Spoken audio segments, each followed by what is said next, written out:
Good morning, everyone in Hyper Wealth Community and Facebook Live. We have a really special guest this morning, and I hope everyone is awake. They have their coffee. If not, she will light you up this morning. We have an incredible guest. We have Kendall Bonner, Tampa real estate leader of EXP team. She is an amazing light to the women in leadership community and women abroad, honestly. She is an accomplished leader, motivational speaker, serial entrepreneur, and Florida licensed attorney since 2003. Kendall Bonner runs a team at EXP, and she's also a leader in digital in the digital space with real estate. She believes that the future is digital and has gained influence as an authority on real estate marketing, technology, social media. She is a speaker, contributor, and content creator, also an author of a couple books, and one in particular, So You Think You Want to Be a Real Estate Agent. This is amazing. And I just want to welcome Kendall Bonner. I'm going to add her in. Good morning. Good morning. How are you?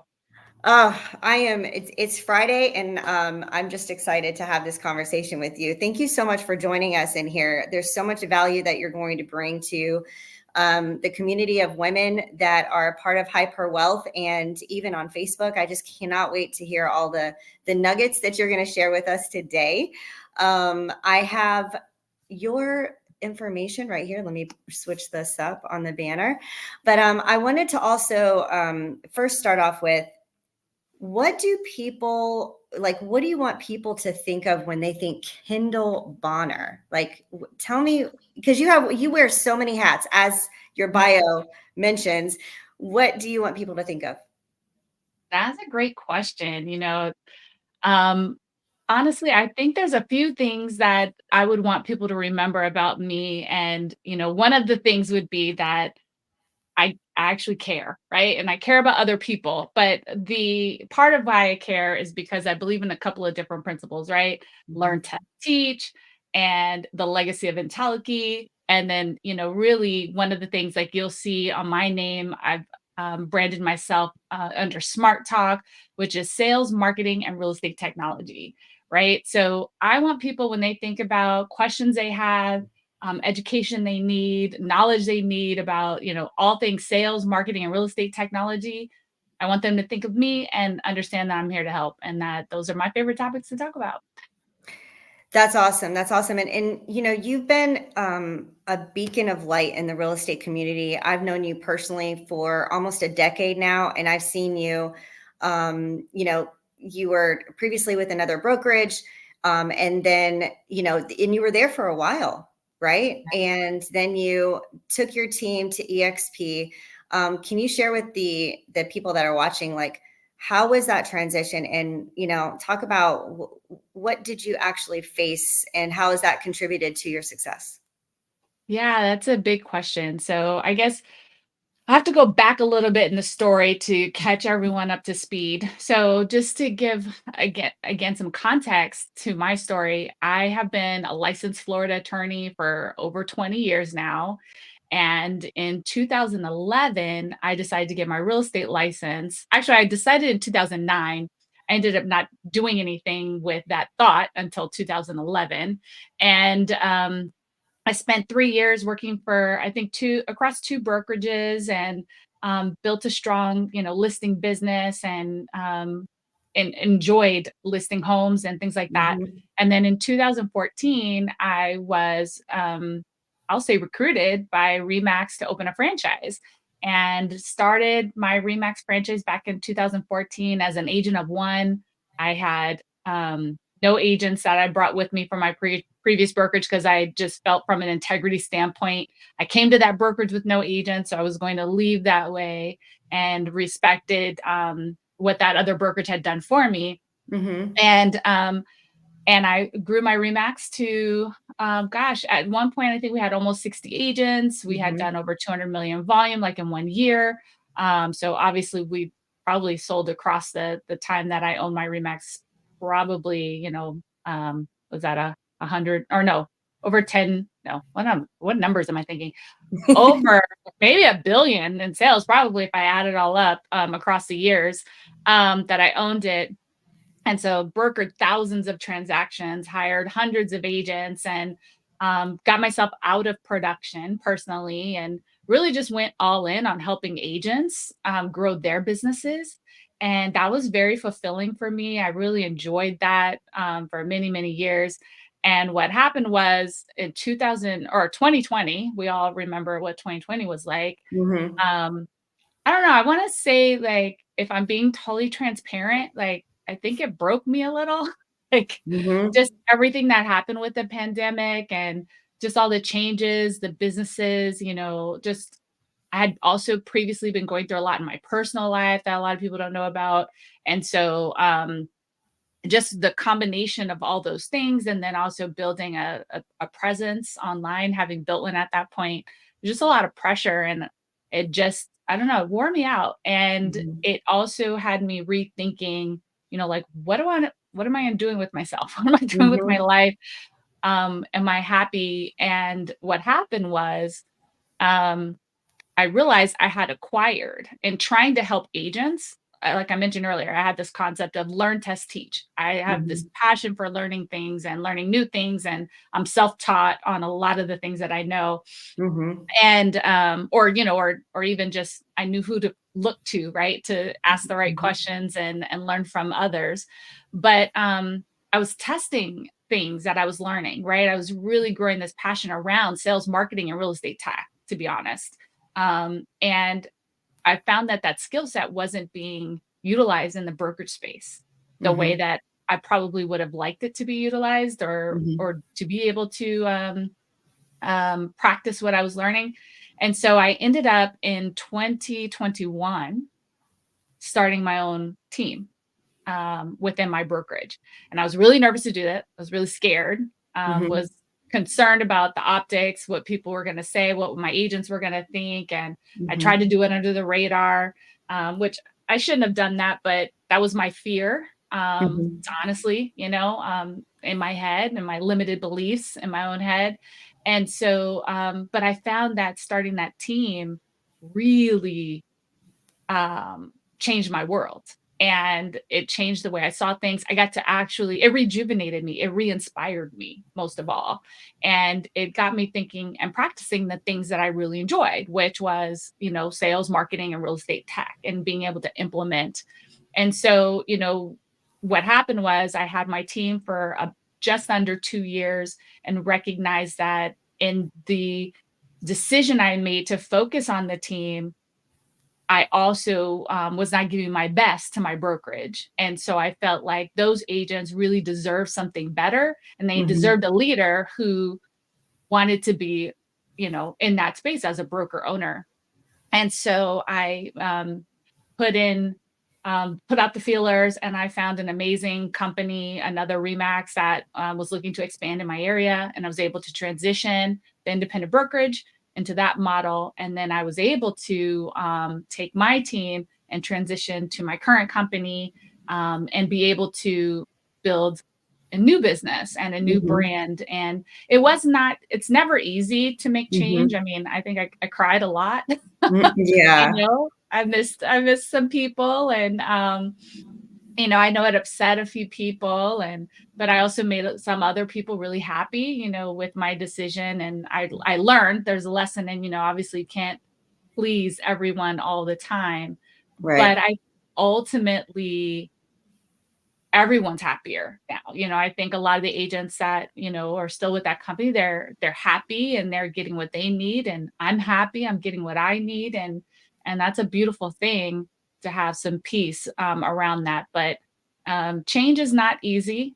But I also Mhm. believe, like, I have a quote on my phone, and it Mhm. says, some things have to end for better things to begin. And Mm. I I actually love put that that. on my phone at the same time that I made this decision, because it was so hard for me to end Mm. that era of my life and start something new. But I'm very humbled and grateful for it.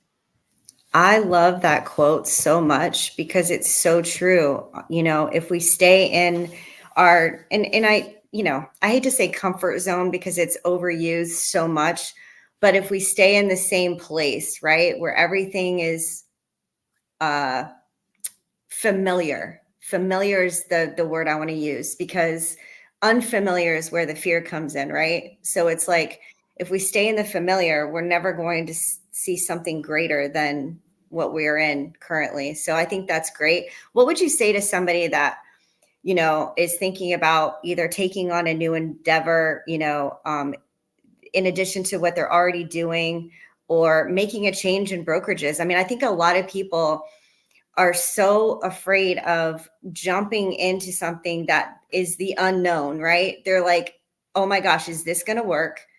Is this going to fail? Is it going to be a success? Or is the reward bigger than the risk? Like, what do you tell that person?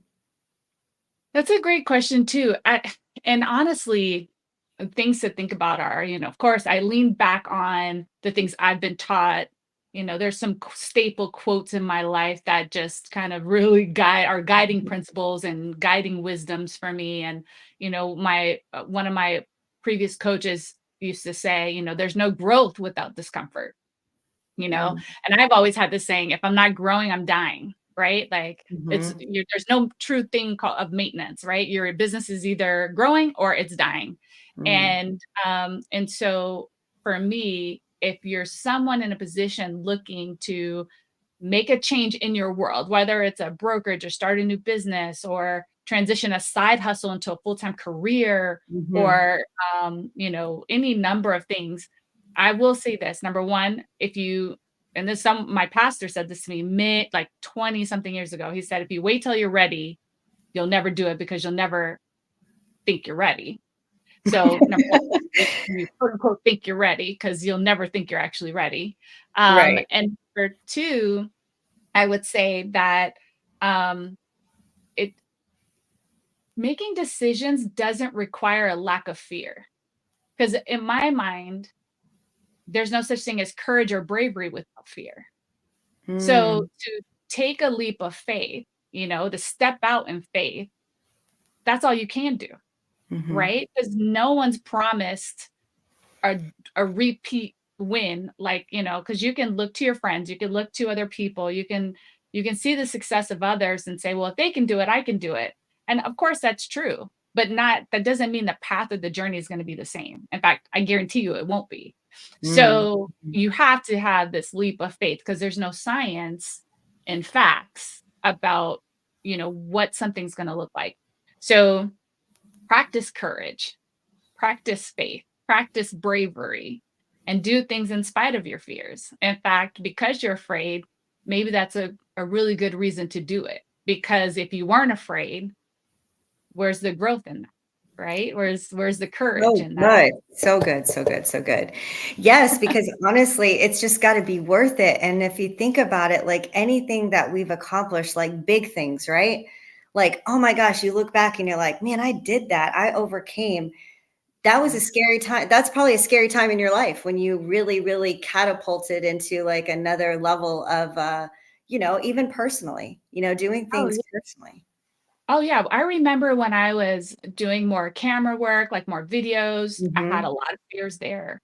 But that transcended into, now I do a lot of speaking on stages and things like that. And that I had a ton of fear with that, every time I would even just before walking onto those stages, I might get the butterflies and but I'm so glad I did it because there was something in me that said, you can't do this. This is not good. Like you're not going to be good up there. You don't know what you're talking about or whatever mhm. self-doubt limiting beliefs I had. And I can't even tell you how sick to my stomach I would feel just before walking on stage to the point where I remember I had a big um TED Talk style speech I did at Inman last year.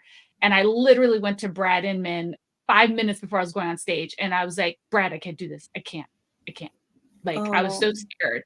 And he, of course, was so sweet. And he's like, no, Kendall, you'll be fine. Just get out there. I trust you. You got this.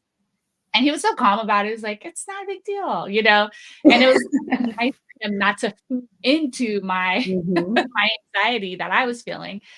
And, to this day, I had, quick story here. Yeah. I had the privilege recently, a couple of weeks ago, of meeting the current CEO or the CEO of Realtor.com. And he tells me that he was on stage at Inman right after me, and he had watched my speech, and he said, "Kendall, I'll never forget it. You were the first Inman talk I ever saw." And he's like, "I even quoted you from stage after you went off stage in my conversations right after that." And he's like, "And I just have never forgotten you." He's like, "You did such a great job. You were so eloquent." Oh And my he's goodness. like, "You made several points that I just absolutely agreed with." And to have the CEO of Realtor.com, say something so kind to me 6 months later, right? Mm. And to have made Mhm. that impression, if I had not had courage, and if I had not overcome my fear, and if I had not been brave to get on that stage and speak these ideas that I was afraid, I wasn't sure how people would feel about what I had to say. Mhm. That's so powerful. Like, I just thank Mhm. God. I mean, if I can touch him, who else can we touch, when we have courage and just say yes. Oh my God, if you guys are not getting these nuggets right now, I mean, I hope you have your notepads out and you're writing these quotes down and these things. Oh my gosh. So let me ask you this. Now, I know you have a passion, you mentioned it when we spoke about more women being in leadership. Yeah. So tell me what you feel is well, what is your platform for that? How are you kind of pouring into that initiative?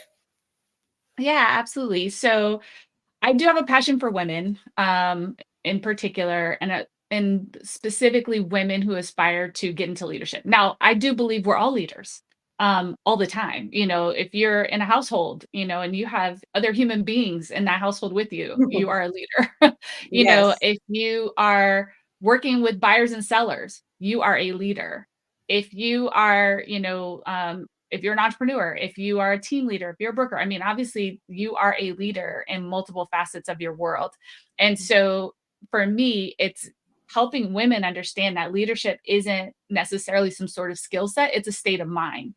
Mm. And that, I believe I have these four core principles of leadership, right? Another acronym. So those of you that already know me, I got an acronym for you as well. And lots of quotes because these are guiding principles for me. They're my lessons. Give And us all that. Yes, I love it. my four principles for leadership are, and it's an acronym for lead, L is for listen, E is for empower, A is appreciate, and D is develop. Like if you can focus your world of leadership around those four principles and do those really well every single day with the people that you serve, that is leadership to me. I think being a Mhm. good leader is a good listener, right? Mhm. It's not doing all the talking. It's actually doing a lot of the listening, because how can you know what someone else needs and how can you best serve them if you are not stopping to listen to them, right? Amen. And Yeah. then to me, part of being a good leader is empowering the people around you.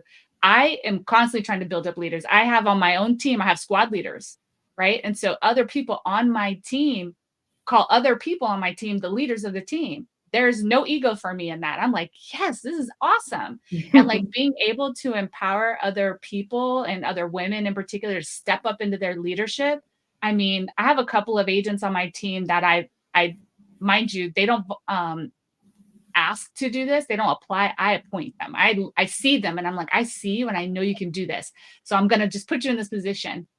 And watching them rise to the occasion, I have to say, I'm inspired by them and how they, step up to the plate. And so I think also being a good leader is not having an ego, and it is empowering the people around you to step up. My mom used to say to me all the time, she said, "Don't be me, be better than me." And that's what I tell other women. Mm. And I tell other people, it's like, don't look up to me. Look to me to see how you can be better. Don't be me, be better than me. I think that is something that is super, super important. And then appreciation, I think, is also key. I mean, having gratitude and humility in life is super it's healing. If Mhm. nothing else, it is Mhm. so healing to stay in a space of gratitude and appreciation for others. Like I appreciate the opportunity to be on this program with you today and being able to talk to other women and share this mindset. And then of course developing yourself and developing others. That's that I'm a forever student. At the end Yes. of the day, I am a forever student. And so I think if you can also embrace that, I think that's a super powerful place to be in leadership. So, as far as platforms go for how I'm expressing that, I'm looking to find other women who are looking to grow in their leadership and create what I'm calling leveraged income. I've developed this leveraged agent income strategy Hmm. that I employed in getting myself out of personal production, and I call it avoiding the trap, and you know, um, moving into a leveraged life, because I think that that's one of the pros and the benefits that come with leadership is Hmm. creating leverage.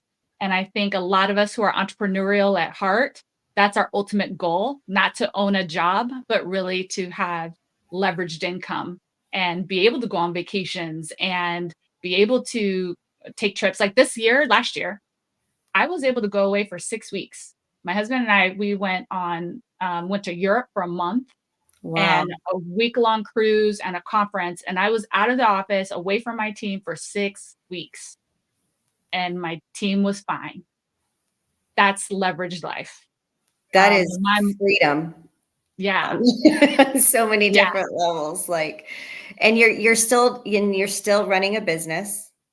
Yeah. Well, most Everyone's of them are leveraged out. So yeah. I actually have someone else running my team, and for the most part, and I am still, obviously I love them, so I'm not Hmm. disconnected from the team at all or completely. But like I run our team meetings on Thursdays, and but I have someone else that makes primarily the majority of the decisions. I just Hmm. am brought in when certain things need to be thought about, done, or whatever, however I'm needed, and I'm there, of course, if my agents on the team, if they need me or have questions, but even them, they're so self-sufficient.